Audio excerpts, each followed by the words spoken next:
बिस्मिल्लाहिर्रहमानिर्रहीम। अस्सलाम वालेकुम स्टूडेंट्स, उम्मीद है आप सब खैरियत से होंगे। आज का जो हमारा टॉपिक है वो एनुटीज़ के ऊपर है कि एनुटी क्या होती है, इसकी टाइप्स कौन सी हैं और present value ordinary annuity and present value annuity due के ऊपर आज हम बात करेंगे। ठीक है,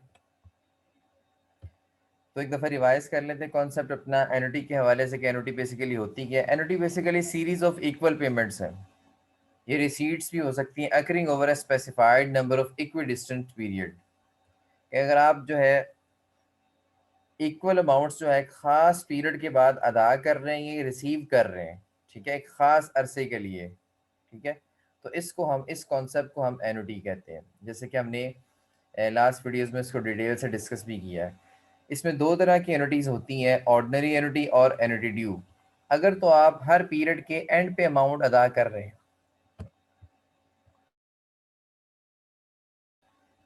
यानी कि आपकी जो इंस्टॉलमेंट है, पेमेंट है, ये जो रिसीट है, जो इक्वल पेमेंट, अगर तो आप पीरियड के एंड पे इसको कर रहे हैं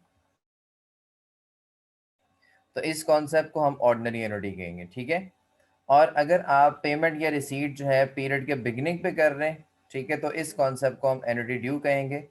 ठीक है, आज जो हमारा टॉपिक है वो प्रेजेंट वैल्यू के ऊपर है, उसके ऊपर हम बात करेंगे। ये बेसिकली एग्जांपल्स हैं एनुटीज़ की कि एनुटी कहाँ कहाँ इस्तेमाल होती है। स्टूडेंट लोन पेमेंट्स में है, कार लोन पेमेंट्स में है, इंश्योरेंस प्रीमियम में है, और मॉर्गेज पेमेंट्स है, रिटायरमेंट सेविंग स्कीम्स में होती है। फ्यूचर वैल्यू ऑर्डिनरी एनुटी और एनुटी ड्यू वाली वीडियो में हमने इनको एक्सप्लेन किया था, इन पर डिस्कशन की थी। ठीक है, तो आज हम प्रेजेंट वैल्यू के ऊपर मूव कर रहे हैं। अच्छा, प्रेजेंट वैल्यू का बेसिकली कॉन्सेप्ट, सिंपल कॉन्सेप्ट तो आप लोगों को पता है। प्रेजेंट वैल्यू का कॉन्सेप्ट ये है कि फ्यूचर में अगर कोई वैल्यू आपको पता लग जाती है, उसकी आप आज वैल्यू मालूम करना है। फॉर एग्जांपल हम कहते हैं कि जी 5 साल बाद जो 1000 रुपया है, ठीक है, वो आज उसकी क्या वैल्यू है, तो इसको हम क्या कहेंगे, हम प्रेजेंट वैल्यू को कैलकुलेट करना चाह रहे हैं। इसी तरह से हम बात करते हैं 2 साल बाद जो 10,000 रुपया है, उसकी आज क्या वैल्यू है, तो हम प्रेजेंट वैल्यू को कैलकुलेट करना चाह रहे हैं। मतलब कि फ्यूचर वाली वैल्यू हमें पता है ऑलरेडी, ठीक है, पीरियड भी हमें पता है, और हम उसके ज़रिए से इंटरेस्ट रेट भी हमें पता है, और उसके ज़रिए से हम प्रेजेंट वैल्यू को कैलकुलेट करना चाहते हैं। लेकिन यहाँ पे एनुटी वाले कॉन्सेप्ट में जो है वो क्या होता है, चूंकि सीरीज ऑफ पेमेंट्स होती हैं, आपको पता है। अब इसमें बेसिकली हम किस तरह से बात करते हैं। फॉर एग्जांपल, आपने पहले पीरियड के एंड पे कुछ पेमेंट अदा की है, या ऑर्डिनरी एनुटी की बात करें जहाँ जहाँ पे हम पीरियड के एंड पे पेमेंट अदा कर रहे होते हैं। ठीक है, पहले पीरियड के एंड पे पेमेंट कुछ अदा की है, फिर दूसरे पीरियड के एंड पे कुछ पेमेंट अदा की है, और इसी तरह कुछ तीसरे पीरियड के एंड पे या चौथे पीरियड के एंड पे कुछ पेमेंट अदा की है। ठीक है, अब ये जो आपने आने वाले सालों में पेमेंट्स अदा की हैं, ठीक है, ये करनी है, इन तमाम पेमेंट्स की आज क्या वैल्यू है, ठीक है, तो इसको, इस कॉन्सेप्ट को हम कहते हैं कि हम प्रेजेंट वैल्यू को कैलकुलेट करना चाह रहे हैं। ठीक है जी, तो इसमें जो है आप अकेले के लिए करके भी जो है वो इस तरह से फार्मूला भी अप्लाई कर सकते हैं। हमारे पास एक कंबाइन फार्मूला भी है इसका प्रेजेंट वैल्यू का, वो भी हम अप्लाई कर सकते हैं। ठीक है जी, तो ये बेसिकली इसका कॉन्सेप्ट है। फ्यूचर में जो हम सीरीज में पेमेंट्स कर रहे हैं, ये रिसीट कर रहे हैं, ठीक है, यानी कि ये पेमेंट, ये ज़रूरी नहीं कि पेमेंट्स ही हों, ये आपकी रिसीट्स भी हो सकती हैं। फॉर एग्जांपल, पहले साल के एंड पे आपने कुछ रिसीव किया, फिर दूसरे साल के एंड पे आपने कुछ रिसीव किया, फिर तीसरे साल के एंड पे आपने कुछ रिसीव किया। फॉर एग्जाम्पल 3 साल है हमारे, तो ये जो आने वाले 3 सालों में हमने जो रिसीव किया है, इन तमाम रिसीट्स की आज के दिन में क्या, यानी कि 0 पॉइंट पे क्या वैल्यू है, उसको हम प्रेजेंट वैल्यू एनुटी कहते हैं। ठीक है, फर्दर इसकी एग्जांपल लेते हैं। यहाँ पे ये देखिए जी, हमारे पास जो है वो 3 साल जो है उसने दिए हुए, ठीक है, 3 हमने पेमेंट्स की हैं। ठीक है, या आप यूं कह लें कि ये रिसीट्स है, पेमेंट्स भी हो सकती हैं, रिसीट भी हो सकती हैं, जिस तरह मर्जी आप इसको समझना चाहें समझ सकते हैं। ठीक है, दोनों केसेस में होते हैं। पहले साल के एंड पे आपने कुछ पेमेंट की है, फिर आपने दूसरे साल के एंड पे कुछ पेमेंट की है, फिर आपने तीसरे साल के एंड पे कुछ पेमेंट्स की है। ठीक है, तो अब ये जो 3 पेमेंट्स आपने आने वाले 3 सालों में की हैं, यानी कि फ्यूचर वैल्यूज आपको पता है, ठीक है, लेकिन इनकी जो है 0 पॉइंट के ऊपर क्या वैल्यू है, उस चीज को हम देखना चाह रहे हैं।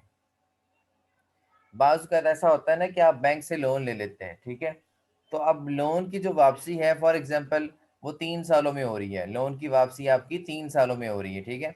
तो बैंक आपको किस्तें बना के दे देता है लोन, जिसमें हम लोन की वापसी कर रहे होते हैं। उसमें जो है इंस्टॉलमेंट बैंक आपको बना के देता है, उसमें जो है वो इंटरेस्ट भी शामिल होता है और प्रिंसिपल अमाउंट की वापसी भी हो रही होती है, ठीक है। दोनों चीज़ें शामिल करके बैंक आपको एक इंस्टॉलमेंट या किस्त बना के देता है, ठीक है।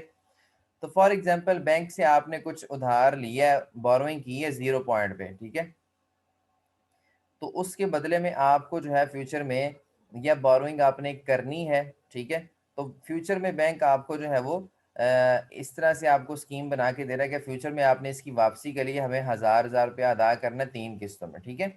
अब देखें जी, फॉर एग्जांपल बैंक आपने क्या करना है, ये जो 3 आपकी इंस्टॉलमेंट्स है ना जो फ्यूचर में आप कर रहे हैं, ठीक है, इनकी प्रेजेंट वैल्यू को कैलकुलेट करना है, ठीक है। अब हमने देखा इनकी प्रेजेंट वैल्यू को कैलकुलेट किया, जो पहले साल के आखिर में हमने जो 1000 रुपये अदा किया, इसकी आज 0 पॉइंट पे जो वैल्यू बनती है वो 934 है। दूसरे साल के एंड पे जो 1000 रुपया है उसकी आज वैल्यू 873 पॉइंट समथिंग बनती है, ठीक है। और तीसरे साल के एंड पे 1000 रुपया जो है वो वो 3 साल बैक आएगा, ठीक है। तो उसकी आज जो वैल्यू बनती है वो 816 बनती है। अब ये टोटल वैल्यू जो है वो 3 सालों में हमने जो हजार रुपये अदा किया ना, टोटल 3000 अदा किया 3 सालों में, तो इस 3000 की आज के दिन जो टोटल वैल्यू बनती है वो 2624 बनती है, यानी कि आज 2624 के बराबर है। हम यूं कह सकते हैं कि आने वाले 3 सालों में हमने जो 3000 रुपया अदा करना है या जो रिसीव करना है, इसकी आज जो वैल्यू है वो 2624 है। फॉर एग्जाम्पल ये हम कैलकुलेशन क्यों कर रहे हैं, हम इसलिए करें, फॉर एग्जांपल बैंक आपको कहता है जी मैं आपको लोन देता हूँ 2500 रुपए का, ठीक है।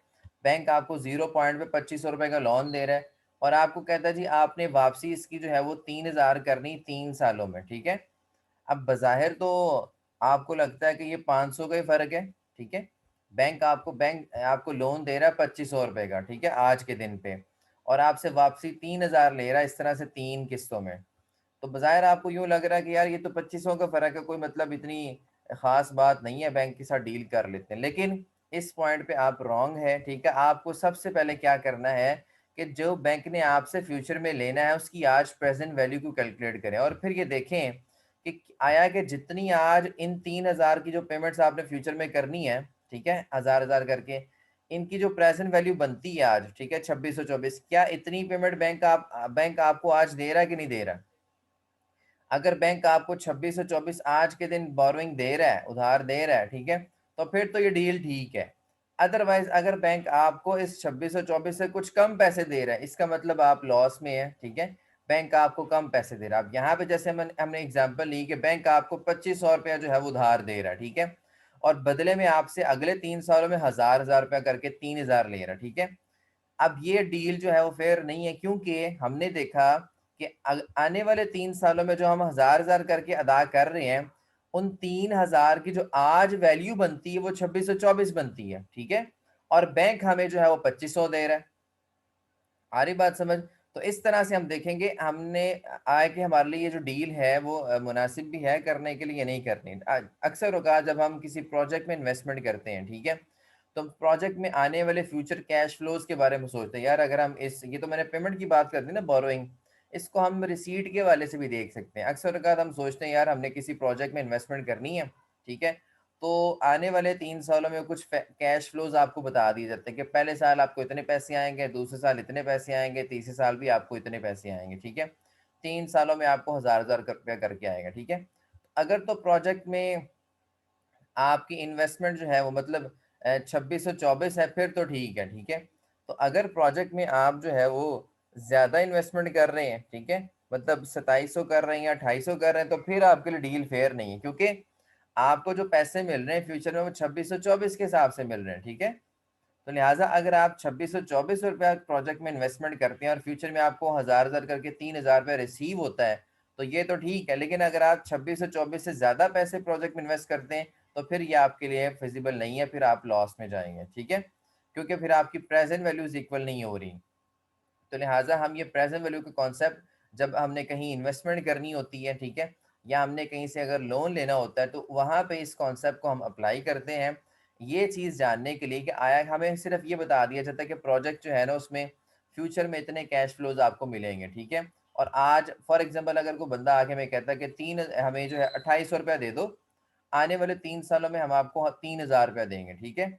आज अगर हम उसको 2800 रुपया दे दें और आने वाले 3 सालों में हमें 3000 देना पड़े, तो ये डील फेयर नहीं है, सही नहीं हो, क्योंकि हम जो 2800 रुपया दे रहे हैं और आने वाले 3 सालों में हमें बदले में 3000 मिल रहा है, जो बदले में 3000 मिल रहा है उसकी तो आज वैल्यू बनती है 2624, ठीक है।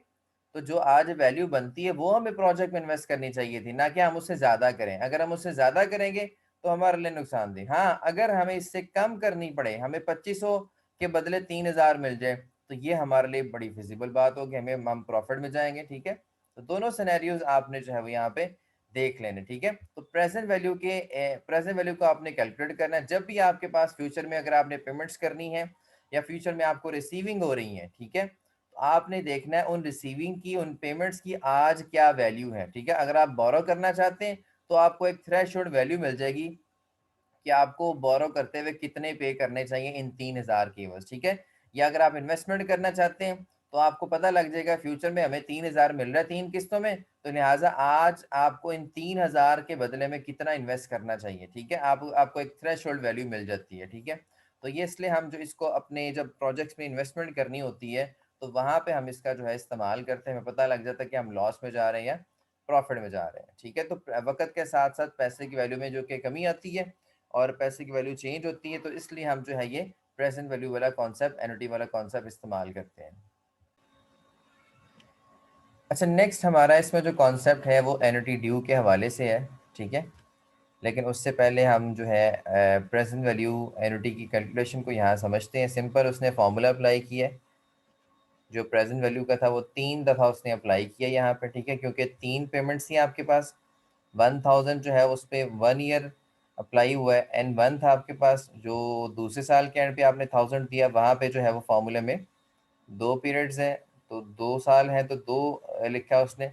और तीसरा 1000 जो है उसकी प्रेजेंट वैल्यू को कैलकुलेट करने के लिए उसने जो है फार्मूले में एन जो है वो 3 लिखा है, क्योंकि यहाँ 3 पीरियड्स इन्वॉल्व है और ये 3 ईयर्स बैक आएगा, ठीक है। तो इसके लिए हमारे पास कंबाइन फार्मूला भी होता है और हम इसको टेबल से किस तरह से कैलकुलेट कर सकते हैं वो भी हम देखेंगे इंशाल्लाह। तो नेक्स्ट मूव करते हैं जी यहाँ पे, ठीक है। प्रेजेंट वैल्यू एनुटी का जो फॉर्मूला है आपके पास टेबल के वाले से, टेबल में आपके पास फॉर्मूला किस तरह से है कि आपने अपनी बुक के पीछे जिस तरह से हमने लास्ट टेबल्स देखे थे ना, उसी तरीके से आपने जो है वो present value interest factor annuity वाले टेबल में जाना है, ठीक है। और वहाँ से आपने वैल्यू को तलाश करना है। अब आपके पास जो है 1000 है जो आपने 3 किस्तों में अदा करना है या रिसीव करना है, ठीक है। और पीरियड्स के एंड पे यूँ समझ लें कि ये पेमेंट्स हैं, ठीक है, और आप हर पीरियड के एंड पे कर रहे हैं। तो इसकी आप प्रेजेंट वैल्यू एनुटी जो है वो फाइंड आउट करना चाहते हैं, जो 3 किस्तों में आपने 1000 रुपये अदा किया है, इसकी आज क्या वैल्यू बनती है। तो आप 7% पे कर रहे हैं और आपके पास पीरियड्स 3 हैं, ठीक है। तो आप क्या करेंगे, simple present value interest factor annuity वाले टेबल में जाएंगे, वहाँ 7% ऊपर परसेंटेज दी गई है और यहाँ पीरियड्स दिए गए हैं, ठीक है। तो 7% में और पीरियड आपके पास 3 है, 3 पीरियड में देखेंगे जो वैल्यू आपको मिल रही है, ठीक है, वो वैल्यू आपका इंटरेस्ट फैक्टर है, ठीक है। 2.624 आपका इंटरेस्ट फैक्टर है, पहले भी हमने इसको फाइंड आउट करना सीखा है। तो इसको हम यहाँ पुट कर देंगे, ठीक है। 1000 से मल्टीप्लाई करेंगे तो आपको आंसर मिल जाएगा प्रेजेंट वैल्यू एनुटी का 2624, ठीक है। यही आंसर हमने यहाँ पिछले निकाला है, यहाँ पे आप इसको देख सकते हैं। अलग अलग फार्मूला लगा के भी जिसने आंसर निकाला वो भी 2624 है। तो इस तरीके से हम इसको जो है वो टेबल के ज़रिए से फाइंड आउट कर सकते हैं, ठीक है जी। लेकिन अब कंबाइन फार्मूला से हम इसको किस तरह से कर सकते हैं, ठीक है, वो भी हम यहाँ पे देख लेते हैं। चीज़ों को एक दफ़ा देख ले, हमारे पास जो आर है वो 1000 है, ठीक है। इंटरेस्ट हमारे पास 7% है और पीरियड हमारे पास 3 है, ठीक है। इसको हम कंबाइन फार्मूला से भी कैलकुलेट कर सकते हैं। एक्सेल शीट में हम चलते हैं ज़रा। ये हमारे पास जो है प्रेजेंट वैल्यू एनुटी का जो है वो एक कंबाइन फार्मूला है, ठीक है। इसके ज़रिए से भी हम इसको कैलकुलेट कर सकते हैं, ठीक है जी। वैल्यूज हम पुट करते हैं यहाँ पे, प्रेजेंट वैल्यू एनुटी आर हमारे पास कितना जी 1000 है, ठीक है। और उसके बाद हम इसको फर्दर करेंगे 1 माइनस, और ये 1 ओवर इंटरेस्ट फैक्टर नीचे चला गया, 1 प्लस इंटरेस्ट फैक्टर आपका 7 था, 7% था, तो ये 0.07 बन जाएगा। ठीक है जी। और इसकी पावर जो है वो आपके पास 3 है, 3 साल है। उसके बाद फिर से हमने इसको जो है वो डिवाइड करना है 0.07 के ऊपर, इंटरेस्ट के ऊपर, और फिर इसको हमने क्लोज कर देना है। ठीक है जी, इस तरीके से। फिर प्रेजेंट वैल्यू एनिटी और 1000, इसको मजीद सॉल्व करेंगे आगे। 1 माइनस, हमने ये देखना है कि कितना बनता है ये फैक्टर हमारे पास। अब ये 1.07 बन जाएगा, और इसकी पावर हमारे पास आ जाएगी 3। ठीक है जी, पावर 3 आ जाएगी हमारे पास।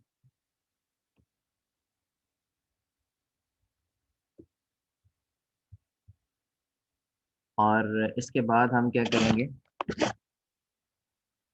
इसको क्लोज करके, ठीक है, 0.07 जो है आ जाएगा हमारे पास। इस तरीके से हम इसको कैलकुलेट करेंगे यहाँ पे। ठीक है जी, ये ब्रैकेट क्या मिलेगा,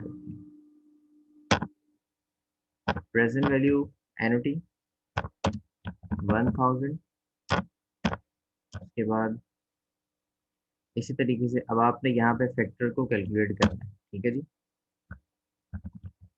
1 माइनस, यानी कि जो 1.07 की पावर जो 3 है, ठीक है, इसको हमने यहाँ पे कैलकुलेट करना है। अगर हम 1.07 की जो पावर है अगर वो 3 लेते हैं तो हमारे पास ये आंसर आता है 1.225। ठीक है जी, 1.225 का आंसर आ जाता है हमारे पास। और इसकी पावर हमने 3 ले ली यहाँ पे। इसको हमने अगले स्टेप में 1 में से माइनस भी करना है। ठीक है जी, और 1 में से बेसिकली माइनस नहीं है, ये हमारे पास डिवाइड का साइन था, ऊपर से हमारे पास डिवाइड चल रहा है। और यहाँ पे हमने इसको एडिशन करनी 1 ओवर में। ये सारे का आंसर ले लिया। यहाँ पे 1 1 के साथ डिवाइड भी हो रहा है ना, तो 1 के साथ हमने यहाँ पे डिवाइड भी करना है। ठीक है, इस सारे के आंसर को हमने 1 के साथ डिवाइड भी करना है। तो यहाँ पे हम इस तरह से करते हैं, डिवाइड भी करेंगे, यानी कि 1 आ जाएगा, और इसके साथ हम इसको डिवाइड करेंगे, ये हमारे पास इस तरह से फर्दर आ जाएगा। ठीक है जी, देखिए 1 के साथ इस इंटरेस्ट फैक्टर को हमने 1 से डिवाइड भी करना है। ठीक है, 1 से पहले डिवाइड करेंगे सारा, ठीक है, और फिर उस 1 में से माइनस करेंगे। इस तरह यहाँ भी इस तरह ही कर लेते हैं, तो खत्म करते हैं। यहाँ पे हमने इसको 1 से डिवाइड भी करना है, इस फैक्टर को, जो आंसर नीचे आया बटे के नीचे, तो 1 से इसको डिवाइड करेंगे और फिर 1 में से इसको हमने माइनस करना है। ठीक है जी, और फिर 0.07 हमारे पास आ जाएगा उसी तरीके से, और इस तरह से। ठीक है, अब प्रेजेंट वैल्यू एनिटी आपके पास है जी 1000 है। ठीक है, और उसके बाद पहले इसको देख लेते हैं कितना बनता है, 1 माइनस, अब ये जो हमारे पास अंदर ब्रैकेट है, पहले इसको सॉल्व करेंगे। 1 को डिवाइड कर देंगे 1.225।